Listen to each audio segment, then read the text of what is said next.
Guys, എല്ലാവർക്കും ഒരു പുതിയ സാധനം. നമ്മൾ ഇന്ന് ചെയ്യാൻ പോകുന്ന ഒരു ചാലഞ്ചാണ്. ചാലഞ്ചിൻ്റെ പേര് കാർട്ടൂൺസ് ആണ്. നമ്മൾ 10 വരെ എണ്ണും, 10 വരെ എണ്ണും, 20 വരെ എണ്ണും. അതിനു മുമ്പേ നമ്മൾ 5 കാർട്ടൂൺസിൻ്റെ പേര് പറയണം. അതിന് നമ്മളെ ഒരു ഫ്രണ്ടുമായ സിസ്റ്ററും കൂടെ ഉണ്ട്. ഈ ചാലഞ്ചിന് സിസ്റ്ററും കൂടെ ഉണ്ട്. നമുക്കപ്പോൾ നേരെ പോവാം. എണ്ണണേ.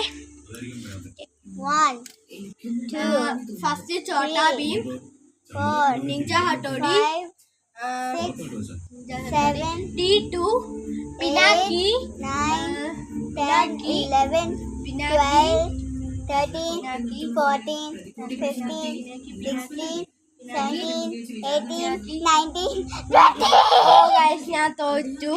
അപ്പോൾ അടുത്ത നമ്മളെ മുത്തമ്മയാണ് നേരെയാണ് ചെയ്യാൻ പോകുന്നത്, എൻ്റെ cousin sister. Okay, 3 2 1 start. 1 2 3 4 5 6 7 8 9 10 11 12. Okay, 10 ആയപ്പോൾ മുത്തമ്മ കഴിഞ്ഞിട്ടുണ്ട്. അപ്പോൾ നമ്മുടെ ഗിഫ്റ്റ് എന്താന്ന് വെച്ചാൽ ഈ ഫാനാണ് guys. Oh my god, catch, this is your gift. Okay, നമ്മുടെ ഈ വീഡിയോ ഇവിടെ വെച്ച് കഴിയുന്നുണ്ട്. എല്ലാവർക്കും ഇനി ഒരു പുതിയ വീഡിയോ തരാം. അടുത്ത ലൈക്കും സബ്സ്ക്രൈബും ചെയ്യാം. Bye bye.